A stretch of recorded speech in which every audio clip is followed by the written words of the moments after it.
You're listening to Skeptoid. I'm Brian Dunning from Skeptoid.com. Student questions, hangovers, Manuka honey, and probiotics. Once again, Skeptoid answers a round of questions sent in by students all around the world. This week's questions include what types of liquor will produce the least hangovers? That's always an important question for students. Whether horse milk and Manuka honey are miracle cures or just more worthless scams. What effect storing a car battery on a cement floor will have on its charge. How well certain ancient texts translate into other languages. And what's the real value of taking probiotic supplements to reduce gut-related side effects during a course of antibiotics? Let's begin with an important question from a studious medical school pupil. This is Aaron from the NYU School of Medicine. People claim that different types of alcoholic beverages produce different physiologic effects, such as some types causing worse hangovers. How could this be true? True it is. There are two basic things that cause hangovers. First and most obvious is the amount of alcohol in a drink. When you consume 1 unit of alcohol, your body expels 3 to 4 units of water, causing dehydration.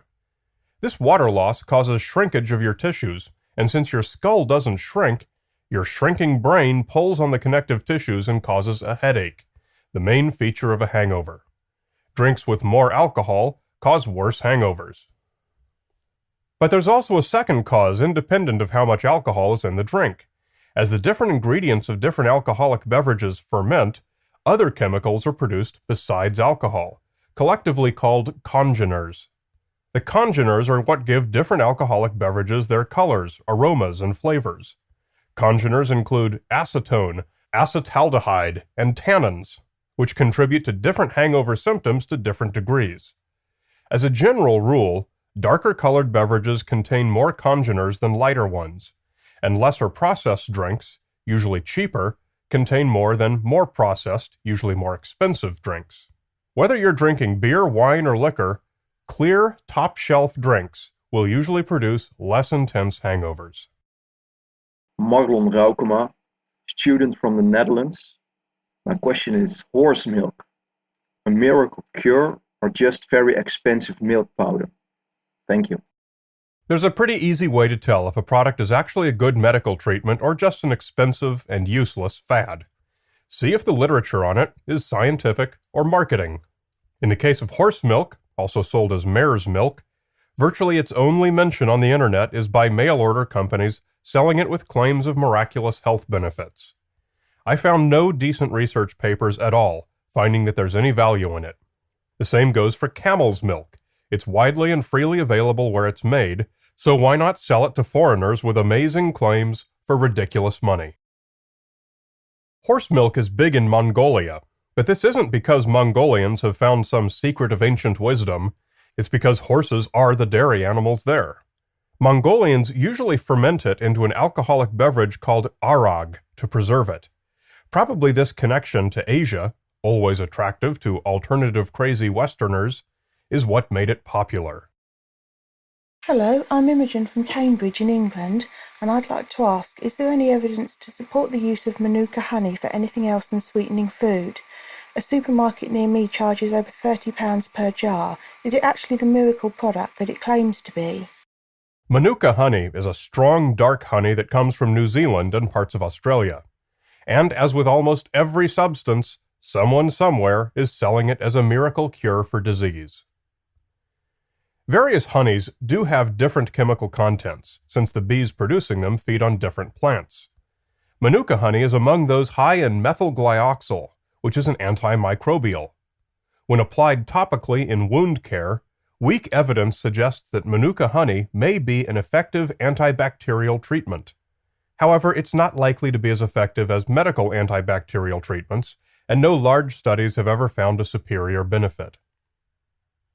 Some cite the fact that Manuka honey contains hydrogen peroxide, but it only contains as much as any other honey, and we now know that hydrogen peroxide is virtually worthless as an antibacterial agent. For some reason, a lot of supplement manufacturers sell Manuka honey in pill form, claiming that it treats disease if taken internally. This is nonsensical. Its proper use is topical, not systemic. As a food or sweetener, Manuka honey is as good as any other honey.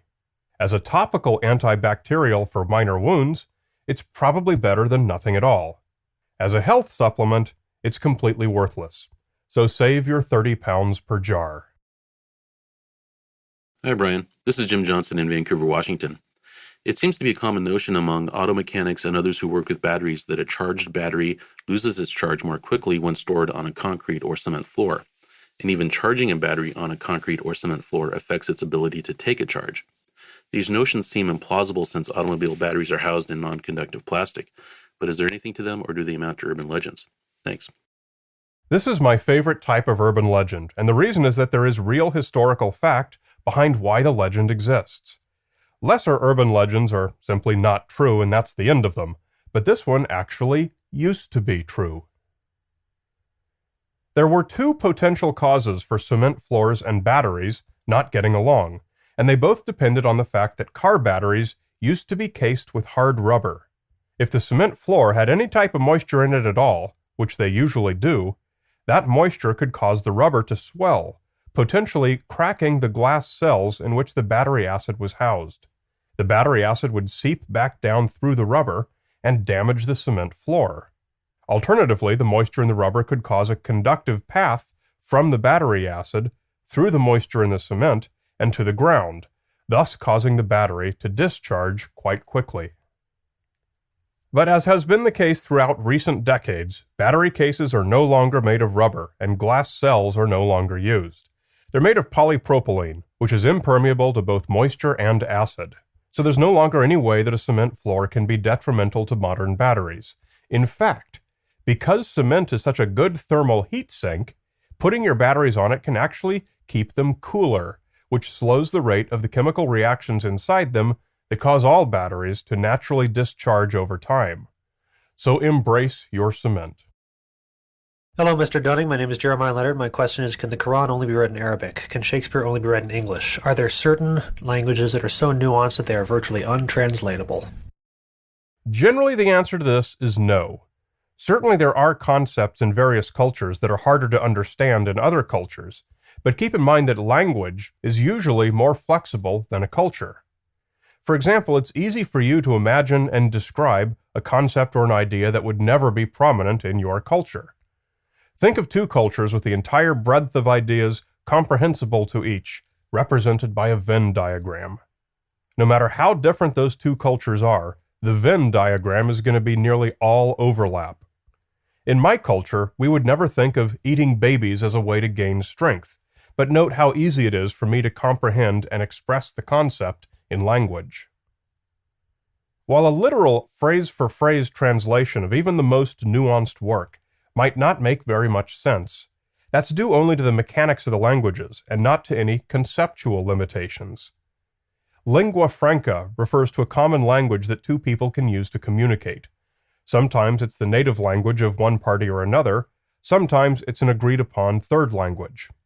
It would be a pretty rare case that two parties fluent in their lingua franca would be unable to share and mutually understand even the most abstract concept. Hi, I'm Jason from Ohio. My doctor prescribed for me to take antibiotics twice a day for a while, and I read online that taking probiotics, pills supposedly filled with healthy digestive bacteria, will help to keep my digestive tract in balance during my antibiotic treatment. Is there any truth in this? This is a really interesting question, and lots has been written about it. The culprit here is AAD, antibiotic-associated diarrhea. Besides attacking whatever bacteria is behind your particular medical problem, antibiotics are also suspected to have a detrimental effect on your gut bacteria, particularly in high doses or in longer treatments. This may result in diarrhea, which usually lasts until you finish taking it. In elderly people and other high-risk patients, diarrhea can potentially be dangerously dehydrating. Many researchers have tested whether taking a probiotic supplement might help replenish the gut bacteria during antibiotic treatment. Probiotics are essentially just live bacteria cultures, similar to what you'd get by simply eating yogurt.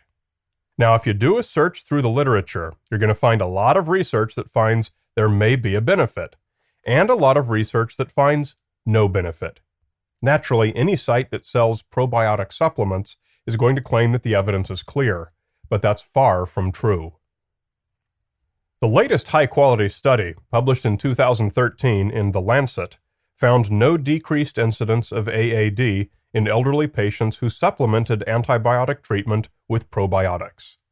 The study followed 3,000 patients in 5 hospitals and was properly blinded and randomized, so it's a very good result. Here's the summary. Probiotics are definitely not going to hurt you. You probably don't need them. If you want them, just have yourself a nice yogurt and don't expect much. Students, keep those questions coming in. It's easy to do with your smartphone's voice recording feature. Just come to Skeptoid.com and click on Student Questions, where there's a form and some simple instructions. I look forward to hearing from you.